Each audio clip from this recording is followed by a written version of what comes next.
안녕하세요. 여배우의 책방의 달세뇨입니다. 오늘 달세뇨가 읽어드릴 신간 도서는 티라미수 더 북에서 출판한 함께여서 다행이야입니다. 이 책의 작가는 영화 일일 시오일의 원작으로 20년 동안 꾸준히 사랑받은 스테디셀러 매일매일 좋은 날을 쓴 모리시타 노리코입니다. 함께여서 다행이야는 엄마와 단둘이 살고 있는 작가의 집 앞 화단에 어느 날 어미 고양이가 5마리의 새끼를 낳으면서 겪게 되는 일들을 굉장히 섬세하고 따뜻하게 그려낸 에세이입니다. 고양이라면 질색하던 모녀가 길고양이를 가족으로 받아들이면서 그들의 평범하고 고적한 일상도 바뀌어 가는데요. 작가 모리시타 노리코는 말합니다. 고양이와 함께 살면서 나는 겨울이 정말 좋아졌다. 뼛속까지 추위가 스미는 날, 내 무릎에 올라 동면하는 여우처럼 몸을 동그랗게 마는 미미 때문에. 그런 때 나는 생각한다. 행복은 저 멀리가 아니라 지금 여기에 있다라고요. 그럼 달세뇨가 읽어드리는 함께여서 다행이야 시작하겠습니다.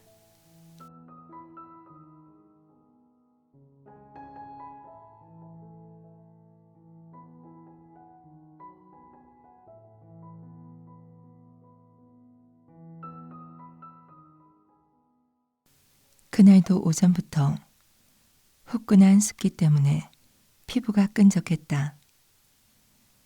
먹구름이 무겁게 내려앉은 하늘에서 미지근한 물냄새가 나는 바람이 불었다.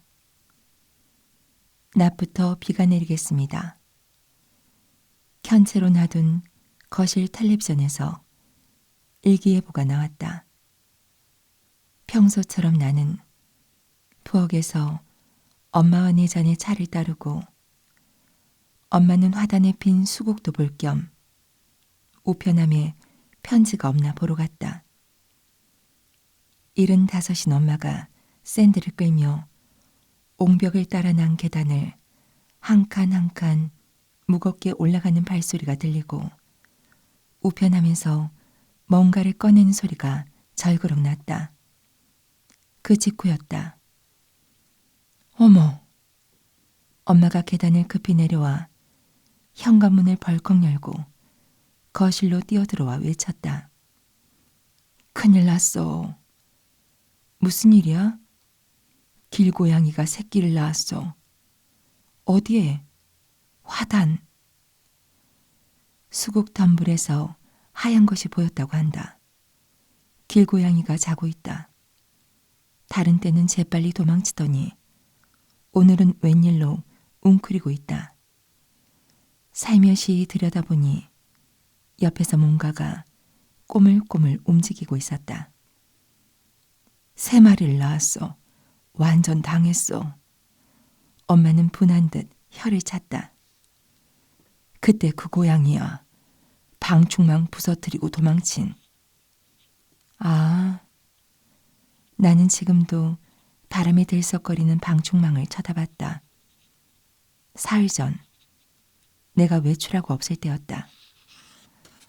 엄마는 놀러온 친구들을 배웅하면서 대문 밖에 잠시 서서 이야기를 나누고 들어왔다. 열어놓은 채였던 현관문을 닫고 거실로 가니 작고 흰 고양이가 있었다. 엄마도 깜짝 놀랐지만 갈 곳 잃은 고양이는 패닉에 빠졌다. 사방으로 몸을 들이받다가 결국에는 방충망에 달려들어 때마침 헐거워져 있던 데를 힘으로 부수고 도망쳤다고 한다. 전에도 종종 봤던 고양이야. 커다란 길고양이들 뒤를 따라가더라고. 몸집이 작아서 어린 줄 알았는데 세상에 배가 불러 있었을 줄이야. 나는 무심히 대꾸하고 성가신 일에는 휘말리고 싶지 않다는 티를 내며 화단에 나가보려고도 하지 않았다. 그때 나는 궁지에 몰려 있었다. 대학을 졸업하고 잡지사에서 아르바이트를 하다가 프리랜서가 된 뒤로 줄곧 글 하나로 먹고 살았다. 그런데 지금 딱 막혀버렸다. 약속한 단행본 원고가 써지지 않는다. 수차례 마감을 늦췄지만 번번이 좌절했다. 한 장도 쓰지 못한 채 몇 해나 넘기고 말았다. 나는 대체 뭘 하고 있는 걸까? 이대로는 조만간 일이 없어질 것이다. 먹고 살 수 없어진다. 발밑이 지글지글 끓는 것 같아. 어디서 뭘 해도 이런 걸 할 때가 아니잖아. 하고 초조함에 휩싸였다. 신을 넘기고도 여태 안달복달한다. 그런 자신을 어찌할 도리가 없다. 도리를 지나 신전 앞에 서니 나뭇잎이 싸하고 파도처럼 물결치며 상쾌한 바람이 불었다. 그때 뜻밖의 말이 입에서 흘러나왔다. 행복하게 해주세요. 내가 그런 말을 하다니. 가슴이 철렁했다. 마음을 다잡고 손을 모았다. 내일부터 새로운 마음으로 일에 임하겠습니다. 이렇게 맹세하고 돌아왔다. 그게 바로 어제 일이다. 제발 부탁이니 성가신 일에 끌어들이지 말아줬으면 좋겠다. 나는 지금 딴짓을 할 여유가 전혀 없다. 애당초 엄마가 왜 이렇게 당황하는지 이해할 수 없었다. 우리 집은 아무 책임도 없다. 우리 집 땅이기는 하지만 도로 쪽에 있는 화단이니까. 세상에는 고양이를 정말 좋아해서 고양이만 보면 눈꼬리를 휘며 곧바로 달콤한 소리를 내는 사람이 많지만 우리 집은 고양이를 키운 적도 없고 관심도 없다. 애당초 고양이가 왜 귀여운지 모르겠다. 얘, 고양이는 욕물이라고 하잖니. 이렇게 엄마는 오히려 싫어했다. 잘은 모르겠지만 1950년대에 크게 히트한 요괴 고양이 영화 시리즈가 있는데 왕년의 미녀 배우 이리에 다카코의 오싹한 요괴 고양이 연기에 온 나라가 떨었다고 한다. 그러고 보니 고양이 눈은 어둠 속에서 빛나 으스스해 보인다. 요괴 고양이 영화는 그렇다 치더라도 최근 몇 년 동안 우리 집은 고양이와 관계가 험악하다.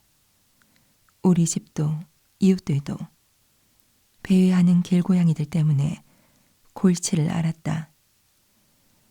밖에 내놓은 음식물 쓰레기 봉투를 파헤쳐서 내용물을 도로에 뿌려놓는다. 까마귀가 그걸 보고 몰려든다. 엄마가 현관 옆에서 키우던 금붕어가 어느 날 아침 어항 밖에 떨어져서 바싹 말라 있었다. 스스로 뛰쳐나왔을 리 없다. 고양이 짓이다. 남쪽 마당은 엉망진창으로 짓밟혔다. 구구는 파헤쳐지고 기껏 꽃을 피운 수선화와 튤립도 납작하게 쓰러져 있었다. 우리 집 주변에서 실내를 하고 돌아다니는지 창문을 열면 강렬한 냄새가 바람을 타고 와 코를 찌른다. 그 냄새를 지우려고 살균 효과가 있다는 죽초액을 뿌렸더니 오히려 이상한 냄새가 나서 두통까지 생겼다. 약국에서 고양이 퇴치제를 사와서 집을 빙 둘러가며 뿌렸더니 한동안은 고양이가 보이지 않았지만 3주도 채 되지 않아 다시 냄새가 나기 시작했다. 그때마다 나와 엄마는 또 시작이네 하고 머리를 싸맸다. 깊은 밤 어딘가에서 길고양이끼리 싸움이 벌어졌는지 이따금 어둠을 찢으며 단말마 비명이 들려온다. 쿵! 플라스틱 양동이에 부딪혀가며 도망치는 소리도 들린다. 발정난 고양이가 우리 집 창 아래에서 아오 아오 하고 아기 울음소리를 내기도 한다. 마당을 제멋대로 화장실로 쓰고 금붕어를 죽이고 꽃을 밟고 동네를 혈투회장으로 만들고 우리 집도 이웃들도 엄청나게 화가 나 있다. 길고양이다. 내버려 두면 조만간 새끼들을 데리고 어딘가로 가버리겠지. 그러지 않으면 곤란하다. 큰일이야. 이를 어째. 엄마는 거실을 불안하게 서성이다가 문득 생각난 듯 애호 협회에 갔다 올게 라며 앞치마를 벗었다. 그 앞치마 안에 입고 있던 티셔츠를 보고 나는 어라 하고 생각하면서도 결연하게 집을 나서는 엄마를 배웅했다. 가까운 현립공원에 재단법인 가나가와현 동물애호협회가 있다. 1950년대부터 있던 오래된 시설로 동물병원과 동물보호시설을 겸하고 있다. 나도 어릴 때 공원에서 유기견을 발견하고 애호협회에 말해주러 간 적이 있다. 1시간쯤 뒤에 엄마가 씩씩거리며 돌아왔다. 도저히 데려갈 수가 없대. 애호협회에는 매일같이 개나 고양이를 데려가라는 의뢰가 들어오는 데다 보호시설이 꽉 찼다고 한다. 특히 지금은 출산 시즌으로 이미 200마리나 되는 새끼 고양이가 보호 순서를 기다리고 있다는 것이다. 개 고양이 사진이 벽을 뒤엎었더라. 입양할 사람을 찾는데 2달 정도 있으면 정말 귀여울 거라고. 그때 사진을 찍어서 갖고 오란다. 뭐? 2달? 그때까지 우리 집에서 키우라는 건가? 우리 화단에서 태어났다고 해서 우리 집 고양이는 아닌데. 왜 우리가 그렇게까지 해야 하는데? 나도 싫어. 나는 고양이가 싫다고요라고 단호하게 말했지. 그랬더니 애호협회 여자애가 그럼 어쩔 수 없죠라는 거야. 하지만 이대로 내버려두면 새끼 고양이는 죽을 텐데요. 지금 그걸 잠자코 지켜보라는 소리예요. 이렇게 받아쳤어. 그 애가 귀여운 얼굴을 하고서는 그게 자연이라는 거죠. 이러면서 나를 가르치는 거야. 열이 확 받쳐서 나는 너보다 훨씬 오래 살았고 전쟁도 겪었다고. 그런 나를 너 같은 어린애가 가르치려 드는 거야? 이렇게 말해줬지. 엄마는 논리의 비약은 안중에도 없다. 끝내는 애호협회 직원을 향해서 아유 세상 말세네 라고 말해주고 온 모양이다. 엄마는 분노를 가라앉히지 못하고 선체로 다다다 말을 쏟아냈다. 게다가 어떤 남자애가 나를 보고 웃는 거야. 있는 대로 화를 내는 나를 보고 이유도 없이 웃더라고. 사실은 나도 해주려던 말이 있는데 엄마가 너무 흥분해서 끼어들지 못하고 있었다. 있잖아. 아침부터 생각했는데 그걸 잊고 나는 고양이가 싫다고요 라고 한 거야? 엄마는 내 시선을 눈치채고 고개를 숙이고 가슴 쪽을 바라봤다. 어머, 그날 엄마가 입고 있던 건 선물로 받은 캐릭터 티셔츠로 가슴에 고양이 3마리가 크게 그려져 있었다. 창밖에서는 이웃집 아주머니가 나무를 돌보고 있었다. 사사키 씨, 큰일 났어요. 엄마는 샌들을 신고 마당으로 나갔다. 이웃에 사는 사사키 씨는 엄마와 동년배로 이사 왔을 때부터 50년 동안 마당을 사이에 두고 교류하고 있었다. 어머, 언제요? 오늘 아침에요, 3마리. 세상에. 사사키 아주머니도 음식물 쓰레기를 흩뿌려 놓고 집 주변에 오줌을 싸고 다니는 길고양이 때문에 괴로워하고 있다. 그러는 동안 안에서 아저씨가 나왔는지 낮게 웅얼거리는 목소리가 들렸다. 조금 뒤 엄마는 힘없이 어깨를 축 늘어뜨리고 거실로 돌아왔다. 사사키 아저씨가 뭐래? 보건소에 부탁하는 수밖에 없지 않겠냐고. 뭐? 갑자기 오싹했다. 언젠가 다큐멘터리 방송에서 본 적이 있다. 보건소로 보내진 개 고양이는 며칠 동안 데려갈 사람을 기다리다가 아무도 오지 않으면 안락사 당한다. 자신의 운명을 아는지 아니면 병이라도 걸렸는지 뼈만 남은 잡종개가 컴컴한 우리 안에서 바들바들 떨고 있다. 그 개의 불안한 눈빛이 떠올랐다. 큰 사회 문제라고는 생각한다. 하지만 솔직히 말해서 내 일이라고 생각한 적은 없다.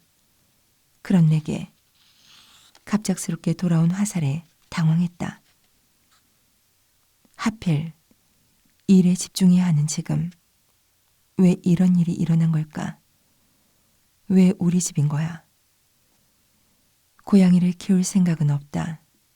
그렇다고 보건소에 부탁하는 것은 도저히 못하겠다.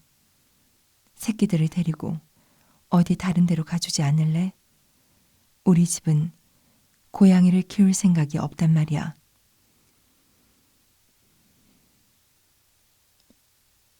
우리 집은 줄곧 개파였다. 처음 개가 온 날을 지금도 기억한다. 5살 때로 나는 아직 외동이었다. 유치원에서 돌아오는데 내게 손을 흔드는 아빠 엄마가 보였다.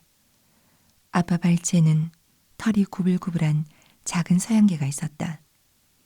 내가 다가가자 손가락 하나를 오뚝 세운 것 같은 짧은 꼬리를 흔들며 뒷다리로 통통 뛰어 안기려고 했다. 걔 이름은 핑키라고 지었다. 와이어 헤어 폭스 테리어라는 소형견으로 흰 털이 복슬복슬하고 등에 검은 무늬가 있었다. 인형 같은 곱슬곱슬한 털 속에서 흑사탕처럼 촉촉하게 빛나는 동그란 눈동자가 이쪽을 열심히 바라본다. 작은 핑크 혀를 항상 쏙 내밀고 있어서 언제 봐도 웃는 것처럼 보였다. 얼굴은 착하게 생겼는데 성깔이 있어서 잘 짖었다. 세탁소 오빠가 혼쭐이 난 적도 있다. 핑키가 그 오빠에게 맹렬하게 짖어대면서 걔의 집을 50cm나 끌고 갔다. 몸을 숙인 채 쏜살같이 옹벽 옆 계단에 뛰어 올라가는 오빠의 등에 대고 한층 거세게 짖었다. 그 뒤로 세탁소는 우리 집에 오지 않았다. 원래는 영국 귀족이 여우 사냥에 데리고 다니던 견종이어서 먹잇감을 맹렬히 뒤쫓으며 광대한 영지를 마음껏 달리는 개였던 모양이다. 그런 개의 기질도 키우는 법도 모르고 우리 집에서는 현관 옆 작은 개 집에 묶어둔 채 짖으면 이놈 하고 혼내고 달려들어 안기면 착하지 하면서 귀여워하고 손 같은 것을 시키며 좋아했다. 밥은 가족이 먹다 남긴 생선과 밥에 된장국을 부어줬다. 1960년대 보통 가정에서는 다들 이렇게 개를 키웠다. 그래도 핑키는 우리들을 보면 곱슬곱슬한 털 안쪽 흑사탕 같은 눈을 영리하게 빛내며 짧은 꼬리를 떨어져 나갈 듯이 흔들고 팔짝팔짝 뛰어오르며 기뻐했다. 산책용 줄 끄트머리라도 봤다 하면 흥분한 나머지 미친 듯이 날뛰었다. 핑키는 줄을 진 나를 끌고 공원으로 뛰었다. 천천히 달리면 될 텐데도 도저히 속도 조절이 안 되는지 목줄이 목 깊숙이 파고들어 항상 헥헥 헐떡거렸다. 공터에서 줄을 놔주면 쏜살같이 달려 사라졌다가 한참 뒤에 숲을 속에서 폴짝 빠져나와 내게 곧장 달려와서는 기다란 것을 발치에 뒀다. 들여다보니 바싹 마른 두꺼비였다. 비명을 지르며 도망치는 나를 핑키는 두꺼비를 물고 쫓아와 또다시 발치에 둔다. 그게 주인에게 주는 선물이라는 사실을 핑키가 떠난 뒤에야 알았다. 내가 초등학교 6학년 때 핑키가 병에 걸렸다. 심장사상충이라는 병명을 처음 알았다. 건강했을 때는 사람을 끌고 달렸던 핑키를 엄마가 담요에 감싸 안고 병원에 다녔다. 2월의 어느 아침 핑키는 병원 가는 길에 엄마 품에서 숨을 거뒀다. 핑키가 죽었단다. 라는 말을 들었을 때 나는 울음이 터질 듯 얼굴이 일그러지는 것을 느꼈지만 어떻게 감정을 표출해야 되는지 알지 못했다. 가까이에서 처음 겪은 죽음이었다. 바람 부는 밤이 며칠이나 이어졌다. 나는 이불 속에서 귀를 쫑긋 세웠다. 밖에 있는 창고 문이 삐걱거리는 소리에 섞여 이따금 핑키가 개 집을 들락거리면서 내는 목줄 소리가 들렸다. 계절이 몇 번이나 지났어도 개 집이 있던 자리에서는 여전히 핑키 냄새가 났다. 지금도 비 오는 여름날이면 문득 핑키 냄새가 코끝을 스친다. 핑키가 죽고 몇 년 뒤 동네에 있던 제약회사 독신 기숙사에서 시바견이 새끼를 5마리 낳았다는 이야기를 듣고 어린 남동생과 둘이서 보러 갔다. 그 중에서 마음에 드는 강아지를 한 마리 데려가라고 했다. 이 강아지가 나를 이리 와 이리 와 하고 손으로 불러. 남동생은 그러면서 암컷 한 마리를 골랐다. 모모라고 이름 붙였다. 강아지는 졸린 얼굴로 귀가 접힌 채 남동생 뒤를 따라 공이 통통 튀듯 달린다. 그때마다 꼬리가 달랑달랑 흔들렸다. 자라면서 코끝이 날카로워지고 귀가 뾰족 서고 꼬리는 단단히 말려 그야말로 늠름하고 똑똑한 시바견이 됐다. 산책을 가면 바로 옆 주먹 2개 정도 떨어진 거리에서 사람의 보조에 맞춰 척척 걷는다. 햇살 아래에서 모모는 적당히 밝은 여우색으로 빛났다. 젊음이 넘쳐 흘렀다. 남동생이나 내가 학교에서 돌아오면 모모는 달려들어 눈이고 입이고 할 것 없이 마구 핥았다. 아빠는 회사에서 돌아오면 현관 옆 개 집에 있는 모모를 한동안 쓰다듬었다. 일요일에는 모모를 산책시키고 돌아오는 길에 슬쩍 마시러 가서는 가게 앞에서 기다리는 모모에게 소시지를 먹이곤 했던 것 같다. 언제부턴가 모모는 산책 때마다 목줄을 세차게 당겨 우리를 술집 앞으로 이끌었다. 밝은 여우색이던 털이 완전히 하얗게 샌 것은 10살을 넘어섰을 때였다. 어느 날 갑자기 모모는 기력을 잃고 일어서지 못했다. 마지막 밤 모모는 거실에 놔둔 종이박스 안에서 거친 숨을 쉬면서 가족이 모두 돌아와 모이기를 기다렸다. 이튿날 아침 모모는 눈을 뜬 채 굳어가고 있었다. 아빠가 모모를 상자에 넣는 것을 남동생과 함께 지켜봤다. 그날 오후 반려동물 묘원 외건이 모모를 데리러 왔다. 모모를 태운 외건이 점점 작아져 보이지 않을 때까지 문 앞에 서서 배웅하면서 아빠는 흐느꼈다. 아빠는 우는 남자였다. 키가 180cm에 어깨가 탄탄한 어른이 새빨갛게 충혈된 눈을 주먹으로 문지르며 울었다. 아빠가 훌쩍훌쩍 울어서 나는 이를 꽉 물고 참았다. 하지만 매일 집에 돌아오면 무심코 모모가 있던 계집에 시선이 간다. 텅 빈 계집뿐 모모는 없다.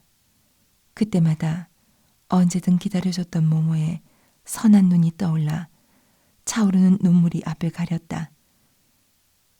현관에서 신발을 벗으려고 몸을 숙이면 발치로 눈물이 뚝뚝 떨어진다. 나는 욕실에 물을 틀어놓고 방으로 돌아와 이불을 뒤집어 쓰고 소리죽여 울었다. 누구랄 것 없이 가족 모두 이제 아무것도 키우지 말자 하고 정했다. 개가 없어지고 얼마 안 돼 나는 집을 떠났다. 시집 가기 전까진 집에 있어라. 부모님은 반대했지만 나는 벌써 30이었다. 빨리 자립하고자 주간지 아르바이트를 그만두고 자유기고가가 된 것을 계기로 전차로 30분 정도 걸리는 마을에 작은 아파트를 사서 이사했다. 매주 토요일에는 다도 수업이 있다.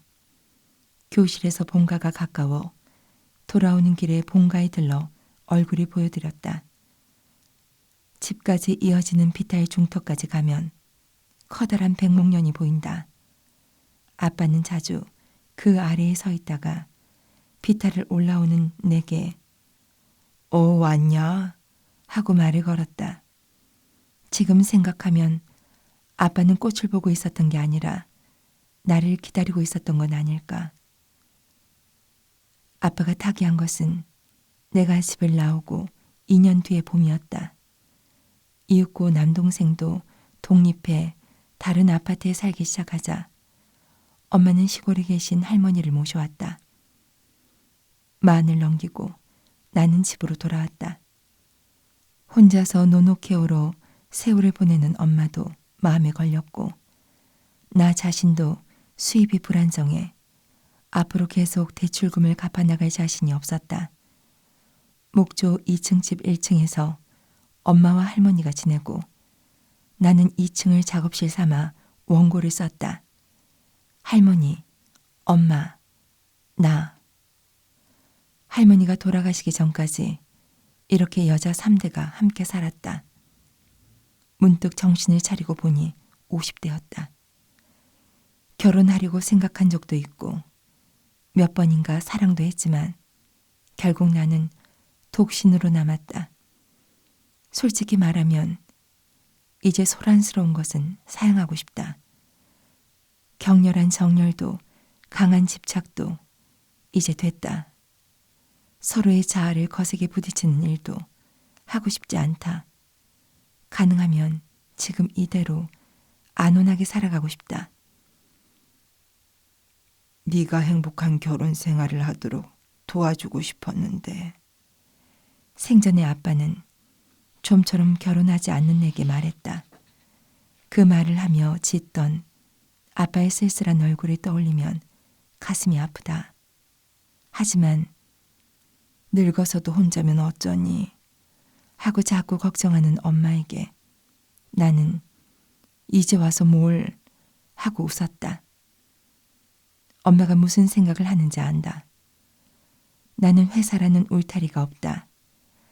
안정적인 수입도 장담할 수 없다. 남편도 자식도 없다. 언젠가 엄마를 떠나보내면 홀로 노후를 보내야 한다. 하지만 그런 걱정 때문에 모르는 누군가를 만나 하나하나 서로를 알아나가며 새로운 인생을 시작할 마음은 들지 않는다. 그렇게 한다고 해서 인생이 만사 잘 풀리는 것도 아니고 둘이 함께하는 삶에도 싱글 생활과는 다른 갈등이 있다는 사실은 주변을 둘러보면 짐작이 간다. 쓸쓸할 거야. 사람들은 말한다. 하지만 그럼 어떻게 살아야 하는지, 뭐가 좋은지 정답은 어디에도 없었다. 어쨌든 나는 50대, 독신, 엄마와 둘이 산다. 정답인지 아닌지는 모르겠다. 하지만 적어도 오늘날까지는 평온하게 살아왔다.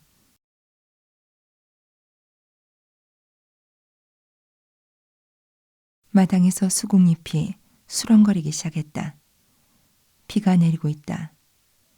땅이 순식간에 검게 졌고 창문에 빗방울이 흐른다. 어떡하니, 비가 오네. 엄마는 안절부절 못했다.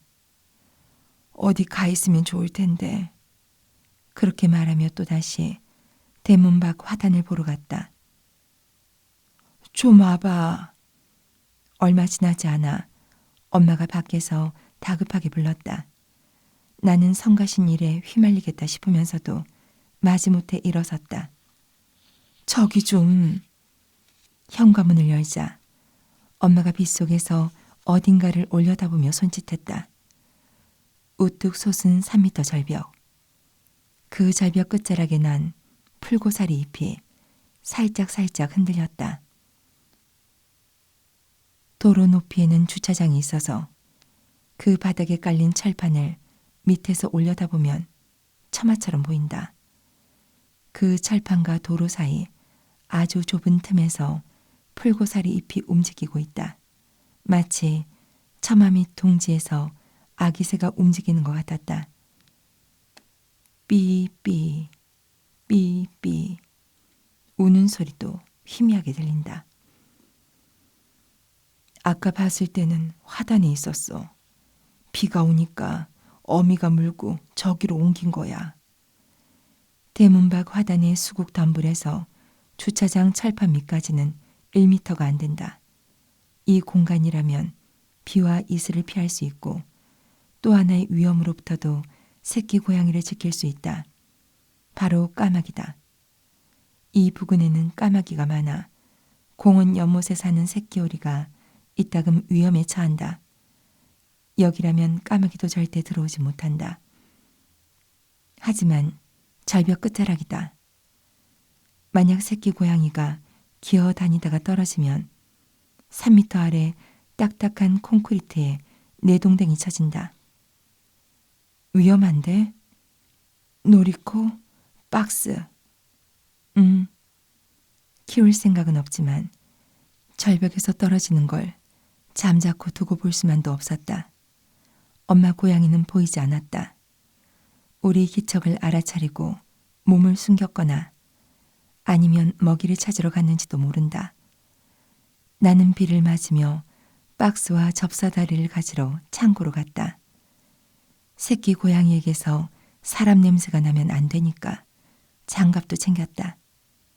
어렸을 때 엄마가 갓 태어난 새끼 고양이는 너무 쳐다보면 안 돼 라고 말해준 적이 있다. 출산 직후에 엄마 고양이는 정말 예민해서 새끼 고양이에게서 사람 냄새가 나면 돌보지 않는다. 때로는 자식을 죽여버리기도 한다고 한다. 엄마는 어렸을 때 그 모습을 봐버렸다. 고양이 유혹의 영화는 나중에 붙인 핑계로 사실은 그때 충격을 받고 고양이를 싫어하게 됐다는 걸 나는 어렴풋이 알고 있었다. 내가 접사다리에 올라가 절벽 끝에서 새끼 고양이를 내리면 엄마가 밑에서 박스를 들고 있다가 받아주기로 했다. 무서웠다. 갓 태어난 새끼 고양이를 만지는 건 처음이다. 3마리 모두 살아있을까?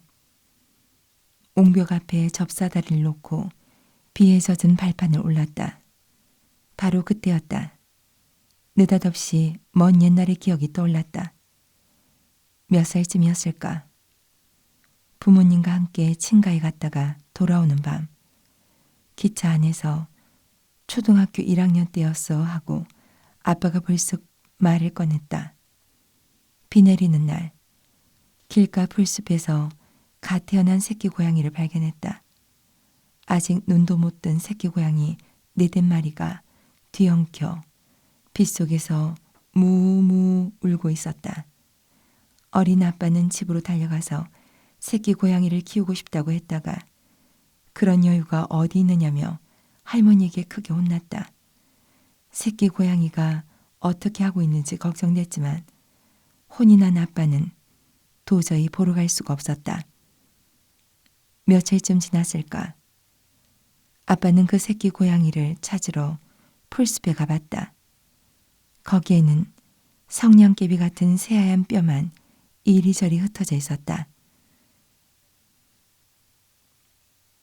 구해줬으면 좋았을 텐데 지금도 잊히지가 않는구나.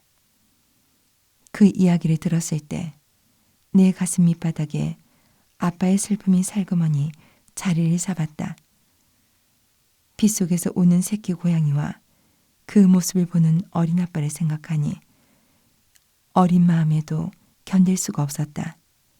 슬픔은 언제나 가슴 밑바닥 그 언저리에서 찾아왔다. 하지만 나는 이 일을 아무에게도 말하지 않았다. 어쩐지 말할 수가 없었다. 왜 지금 그 이야기가 생각났는지. 그 생각을 떨치듯 접사다리 발판을 힘껏 밟았다. 옹벽을 따라 발돋움하고 힘껏 손을 뻗는다.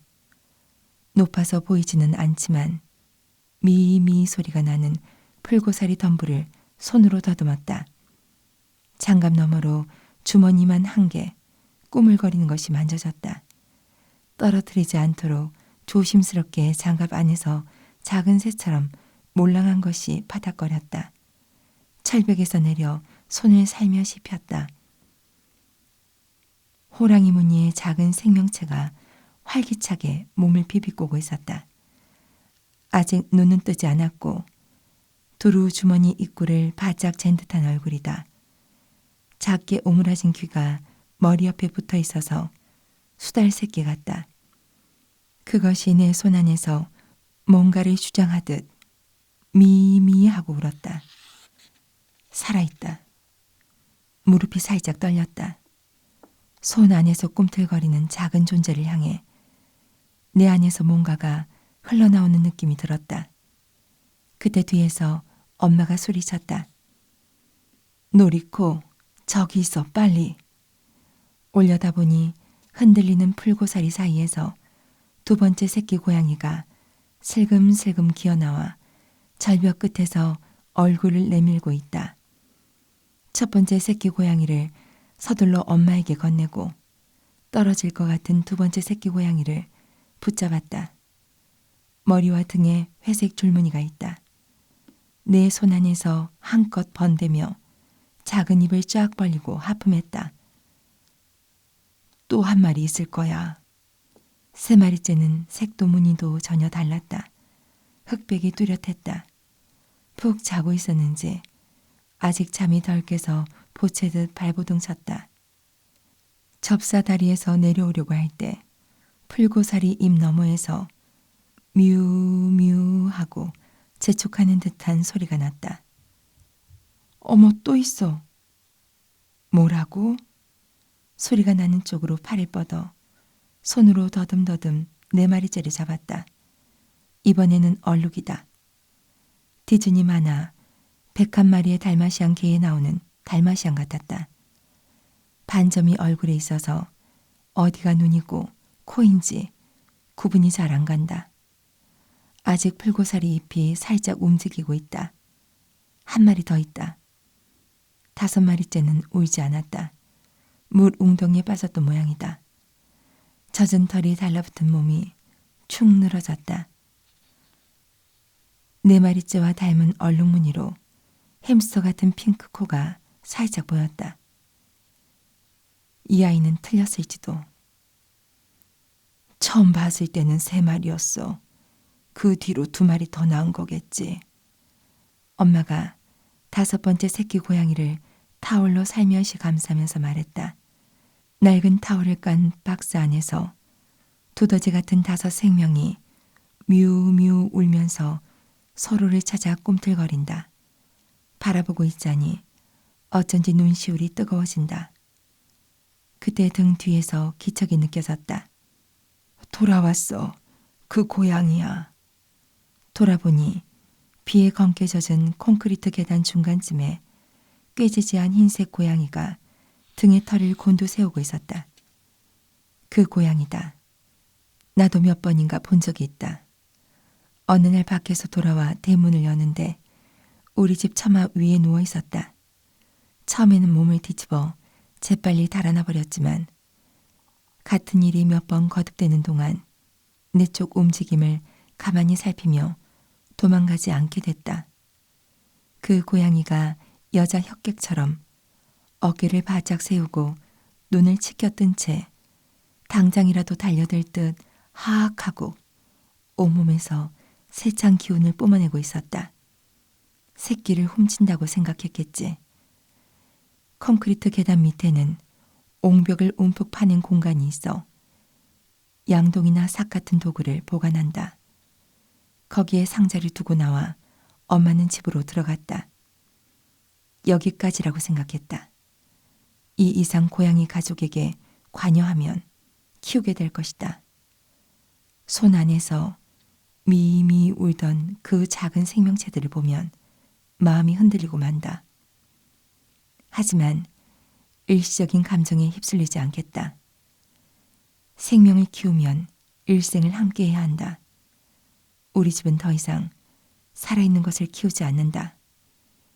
곧 엄마 고양이도 아이들을 데리고 어딘가로 떠나주겠지. 그러나 이런 내 생각과는 딴판으로 엄마는 벌써 가게에서 사료를 사왔다. 안 돼. 일단 밥을 주면 계속 줘야 한다고. 이렇게 충고하는 내게 엄마는 인정머리 없는 것이라는 듯 서슬퍼렇게 소리쳤다. 밥을 주지 말라고? 5마리나 젖을 물려야 하는데. 나는 맥없이 백기를 들었다. 고양이는 요물이라고 싫어했으면서 그 고양이가 젖먹이 새끼를 둔 어미라면 엄마의 입장은 단숨에 변한다. 언제든 아이를 낳은 여자의 정의가 모든 것을 이긴다. 비가 본격적으로 내리기 시작했다. 욕실에 난 작은 창문을 살며시 열었다. 창문 창살 사이로 계단 밑에 둔 상자가 보인다. 그 옆에서 꾀지지한 엄마 고양이가 엄마가 둔 캔 사료를 허겁지겁 먹고 있었다. 그날 밤에도 비가 계속 쏟아졌다. 비가 많이 내리면 계단 밑으로 여기저기 물이 뚝뚝 떨어진다. 그 작은 수달들이 비에 젖지 않을까. 마지막에 옮긴 얼룩이가 힘 하나 없이 축 늘어졌던 감촉이 떠올랐다. 살아있을까? 신경이 쓰여 잠을 이루지 못하다 으슥한 밤에 우산을 쓰고 살며시 들여다보러 갔다. 박스에 비가 들이치지 않도록 계단 밑에 비닐이 쳐져 있었다. 어느 틈에 엄마가 다녀간 것이다. 박스에 들어가 웅크리고 있던 엄마 고양이가 재빨리 일어나 내 쪽을 돌아보며 또다시 하악하고 위협해 그대로 돌아와 잠자리에 들었다.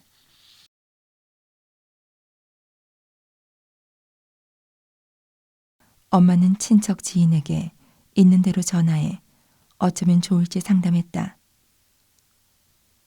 키울 생각이 없으면 먹을 걸 주면 안 되지. 내버려 둬요. 이렇게 충고하는 사람도 있었지만 이미 늦었다. 다음 날에도 엄마는 계단 밑 박스 옆에 캔 사료를 가져다 뒀다.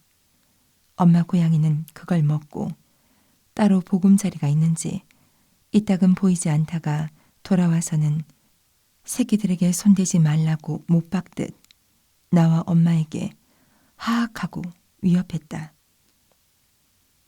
이대로 어미와 새끼까지 6마리가 눌러앉으면 어쩌지? 빨리 어딘가 다른 데로 갔으면 좋겠는데 그렇게 바라면서도 욕실의 작은 창을 열었을 때 계단 밑이 조용하면 박스 안에서 죽어버린 것은 아닐까 하고 절망적인 기분이 들고 미미 우렁찬 소리가 들리면 마음이 놓이면서 나도 모르게 얼굴이 풀어졌다. 소식을 듣자마자 뼛속까지 애묘인인 2사람이 찾아왔다. 사촌 사치코와 미도리 외숙모다. 사치코는 아파트에서 고양이 3마리를 키운다. 30대 중반, 독신, 피겨스케이터 안도미키를 닮은 이국적인 생김새로 음대생 시절에는 트롬본을 불었다. 졸업 후 도심의 회사에서 일하다가 마침 휴직해서 평일 낮에도 아파트에서 고양이들을 돌보는 참이었다. 미도리 외숙모는 엄마 남동생의 아내. 말수가 적다. 오랫동안 동네 길고양이들을 돌봐왔다. 애들 밥 줘야 한다며 여행도 가지 않고 집에서도 고양이를 키운다. 외동딸 마나가 고등학생 때 데려온 길고양이로 18살.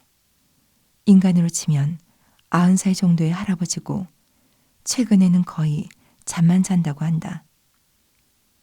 사치코와 미도리 외숙모는 선물로 사료를 여러 종류 사왔다. 건사료와 레토르트 파우치나 캔에 든 습식 사료가 있다고 가르쳐줬다. 엄마 고양이가 없는 틈을 타 사치코와 미도리 외숙모를 데리고 계단 밑으로 가서 박스 안을 들여다봤다. 뮤뮤 뮤뮤. 콩 주머니만한 두더지들이 바르르 떨면서 서로를 밀기도 하고 올라타기도 했다. 흑백이 선명한 아이가 냄새를 맡으려는 것처럼 밝은 쪽으로 고개를 돌렸다.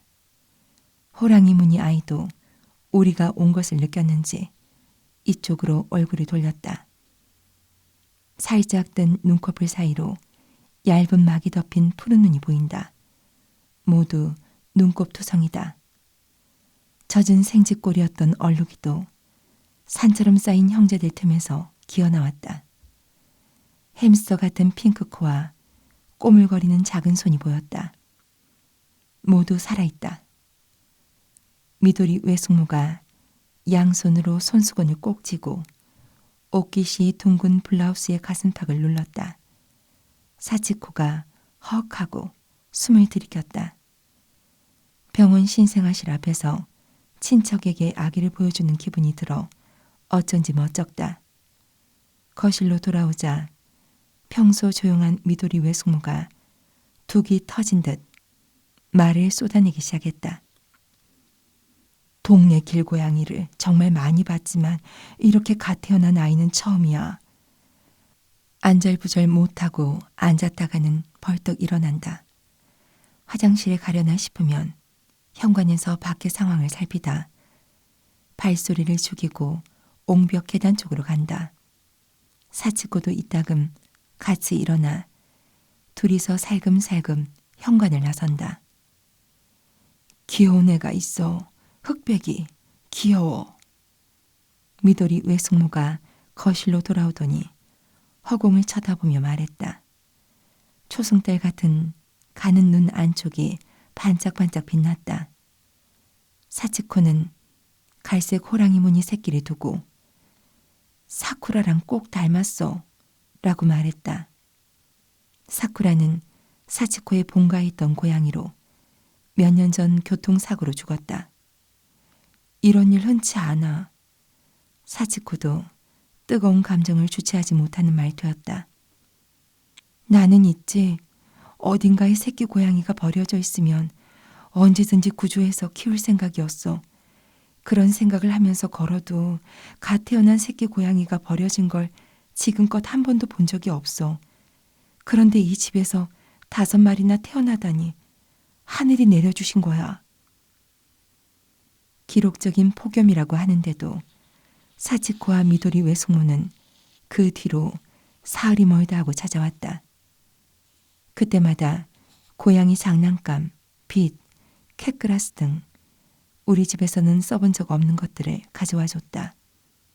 하지만 사치코네 아파트는 반려동물을 3마리까지만 허용하는데 이미 3마리를 키우고 있다. 4마리를 키우기에는 집도 너무 비좁다. 미도리 외숙모는 반려동물 금지 아파트인데도 관리조합 몰래 17년이나 고양이를 키워왔기 때문에 외삼촌이 이 이상은 안 된다고 반대하고 있다. 이 6마리 고양이를 어쩌면 좋을까? 애호협회 사람 말처럼 이대로 2달간 돌봐주다가 입양 보낸다 해도 과연 5마리 전부 입양처를 찾을 수 있을까? 만약 찾지 못하면 우리 집은 고양이 투성이가 된다. 순조롭게 5마리 모두 입양 보낸다 해도 엄마 고양이를 데려갈 사람을 구하기는 어려울 것이다. 사치코는 하늘이 내려주셨다며 기적이 일어난 듯 기뻐했지만 앞으로의 일을 생각하면 암담했다. 낮에 사치코나 미도리 외숙모가 있을 때는 북적북적해서 잠시 걱정을 잊지만 저녁에 두 사람이 가고 나면 나와 엄마는 어쩌지 하고 얼굴을 맞대고 깊은 한숨을 쉬었다. 느지막이 일어나 2층에서 내려가는데 밑에서 잘 잤어? 하고 밝은 목소리가 들렸다. 사치코가 벌써 와 있었다.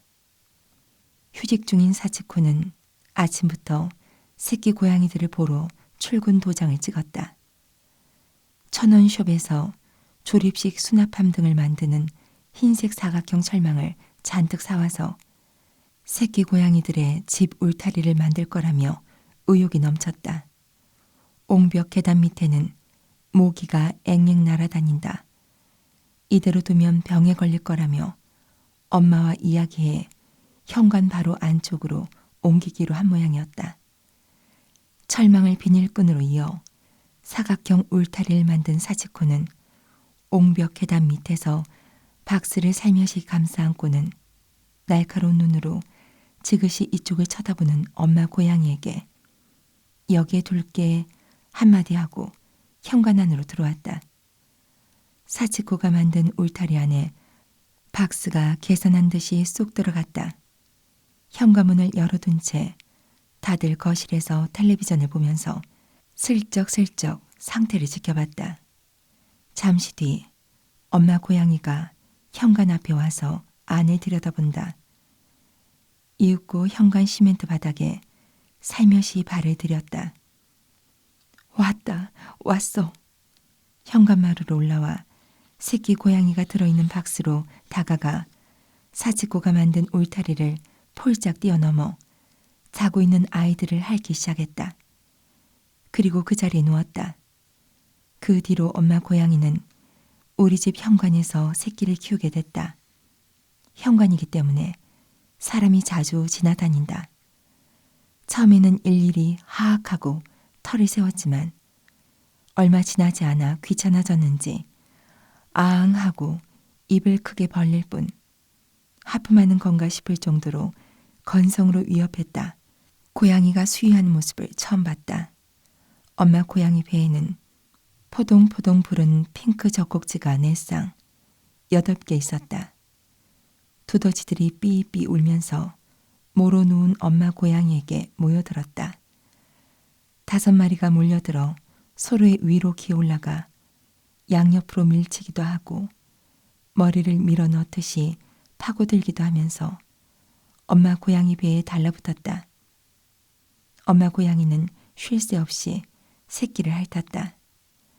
한 마리 한 마리 정성스럽게 눈곱이 말라붙어 떠지지 않는 눈을 핥고 머리를 핥고 등을 핥고 항문을 핥고 온몸을 구석구석 핥아줬다. 겉쪽을 다 핥으면 뒤집어서 배 안쪽을 핥았다.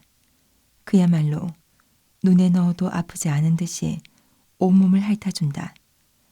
하나를 끝내면 다음 아이를 핥기 시작한다. 자는 아이도 우는 아이도 밑에 깔린 아이도 빠뜨리지 않고 핥았다. 새끼를 다 핥으면 이번에는 자신을 열심히 그루밍한다. 등도 배도 엉덩이도 발가락을 쫙 펴서 그 사이까지 깨끗하게 핥는다. 그러고 나면 벌떡 일어나 잠든 아기들을 두고 마치 한숨 돌리고 오겠다는 듯이 열린 현관문 밖으로 홀쩍 나간다. 엄마 고양이는 어디로 가는 걸까? 길고양이의 보금자리는 어디일까? 어디서 비와 이슬을 피하고 어디서 잤을까? 20-30분 정도가 지나면 엄마 고양이는 집으로 돌아와 현관에 지나 울타리 안에 몸을 누이고 새끼들에게 파묻혔다. 길고양이가 우리 집에서 새끼를 낳았소. 구라씨에게 전화하자 무엇이라 하는 소리가 돌아왔다. 구라씨는 요코하마 시내에서 미용실을 한다. 내가 주간지 작가였을 때 취재하다가 알게 된 사이로 그럭저럭 사반세기를 함께한 친구다. 나보다 2살 아래로 독신, 어머니와 둘이 산다. 어릴 때부터 고양이를 키웠고 길고양이도 많이 돌봐와 고양이를 잘 안다. 길에서 고양이를 보면 총총 달려가 쪼그려 앉는다. 너 여기 사는구나 하고 말을 걸면서 눈 깜짝할 사이에 길들인다. 구라 씨는 히메코라는 고양이를 가장 사랑했다. 어느 날 챔프라는 수컷 고양이를 따라 불쑥 가게에 들어왔다고 한다. 히메코는 왜인지 냐앙하고 울지 못했다. 캬하고 짧게 운다. 문이 열려 있어도 예의를 차리는지 구라 씨가 어서와 하고 말을 걸 때까지 절대 안으로 들어오지 않았다. 나도 구라 씨와 통화하는 중에 히메짱 어서와 야 하는 소리를 몇 번이나 들었다. 그 히메코가 죽은 뒤로 구라 씨는 몇 년이나 마음을 추스리지 못했다. 다른 고양이를 키우면 되지 않느냐고 말하는 사람도 있지만 그런 말을 들으면 더 슬퍼져. 히메코를 대신할 수 있는 고양이는 없어. 정말 착한 아이였는데. 이렇게 말하고는 복받치는 감정에 입술을 떨었다. 다음 미용실 휴일에 맞춰 구라 씨가 찾아왔다. 현관 앞에 서서 꼼짝 않고 울타리 안에서 아직 눈도 못 뜬 새끼들이 뮤뮤 울며 엄마 고양이를 둘러싼 모습을 바라보더니 미끄러지듯 몸을 던져 현관마루로 올라와서는 거기서 한 발짝도 움직이지 않았다. 구라 씨가 초등학생 때 옆집 부엌 개수대 아래서 길고양이가 새끼를 낳은 적이 있다고 한다. 구라 씨는 매일 학교에서 집까지 뛰어와 고양이를 보러 갔다. 그 뒤로 갓 태어난 새끼 고양이를 보는 건 처음이라고 했다. 엄마 고양이가 걱정하지 않도록 조용히 온화하게 지켜본다. 엄마 고양이도 구라 씨를 잠자코 관찰한다. 엄마 고양이는 한 번도 구라 씨를 위협하지 않았다. 먼저 다가선 건 구라 씨였다. 엄마 고양이 눈앞에 살며시 검지를 내밀었다. 엄마 고양이가 홀린 듯 코를 앞으로 내밀고 손가락 냄새를 맡았다. 그것이 고양이와의 인사법이 모양이었다. 옳지, 옳지. 이렇게 하면 어쩐지 냄새를 맡지 않고는 못 베기겠지? 체면을 건 듯이 냄새를 맡게 한 다음 천천히 목 아래로 손을 뻗어 살살 어루만졌다. 엄마 고양이가 구라 씨의 손에 턱을 얹고 마음을 놓자 그녀는 뒤통수 정수리, 귀 주변을 아이고 착하다 하면서 긁어줬다. 고양이는 혼자서 온몸을 핥지만 여기만은 그럴 수가 없잖아. 그래서 쓰다듬어 주면 좋아해. 하고 설명해줬다. 엄마가 젊네. 그래? 하지만 첫 출산은 아닐지도 몰라. 어떻게 알아? 차분해. 엄마 고양이는 황홀한 얼굴로 구라 씨에게 몸을 맡기고 그 손길을 즐겼다. 그러자 구라 씨는 미미 우는 작은 두더지들을 차례차례로 손에 올리고 슬쩍 엉덩이를 살폈다. 너는 남자애구나. 이쪽은 여자애고. 그러고 보니 사치코와 미도리 외숙모도 남자애다 여자애다 말했지만 나는 그런 것을 따질 여유가 없었다. 모두 이남 삼녀였다. 구라 씨는 밑에 깔려있는 아이를 끄집어내서 자 너도 젖 많이 먹어야지 하고 엄마 고양이 젖꼭지를 물려주기도 하고 젖을 물고 자는 아이에게는 일어나서 제대로 먹어야지 하고 콕 찌르기도 하고 대수롭지 않게 새끼들을 만진다. 구라 씨, 그렇게 만져도 괜찮아? 사람 냄새가 나면 엄마 고양이가 새끼를 돌보지 않고 죽이기도 하잖아. 괜찮아. 이 엄마 고양이는 사람에게 익숙해. 어쩌면 전에 사람이랑 같이 살았거나 사람들에게 예쁨 받았을지도 몰라. 구라 씨의 말에 불안이 하나 사라졌다. 평화로운 오후였다. 둘이서 고양이 가족을 바라보며 시간을 보냈다. 어미는 새끼들에게 둘러싸여 있다. 얼룩이, 호랑이, 까망이, 줄무늬, 여러 모양이 엄마 고양이 배에 매달려 애벌레처럼 꿈틀거렸다. 새끼 고양이 한 마리마다 천사 6명이 따라다닌대. 정말? 그럼 여기에는 지금 천사 30명이 북적대고 있구나. 구라시의 말에 나는 웃으며 대답했다. 여기 이것 좀 봐. 엄마 젖가슴을 주물러. 그 말을 듣고 자세히 살펴보니 엄마 배에 주렁주렁 매달린 새끼들이 작은 손으로 리드미컬하게 젖가슴을 주무르고 있다. 만족스러운 마음에 주무르는 건데 주무르면 또 젖이 잘 나오니까 더 만족스러워져서 이렇게 주무르는 거지. 그 기억에 남아서 고양이는 다 커서도 때때로 넋을 잃고 앞다리로 담요나 쿠션에 꾹꾹이를 해. 그렇구나. 새끼들은 젖을 먹다가 꾸벅꾸벅 졸았다. 꿈이라도 꾸는지 간혹 부르르 팔다리를 떨다가 다시 생각난 듯 젖을 주무른다. 살아있다. 우리는 시간 가는 줄도 모르고 매화꽃처럼 작은 손과 가슴과 자는 새끼들을 그저 바라봤다. 봐도 봐도 질리지 않는다. 이대로 계속 보고 있고 싶다. 볕에 말린 이불에 감싸인 듯 폭신폭신한 기분이 들었다. 명치 부근이 따끈따끈하고 따뜻한 물에 몸을 담근 것처럼 훈훈하다.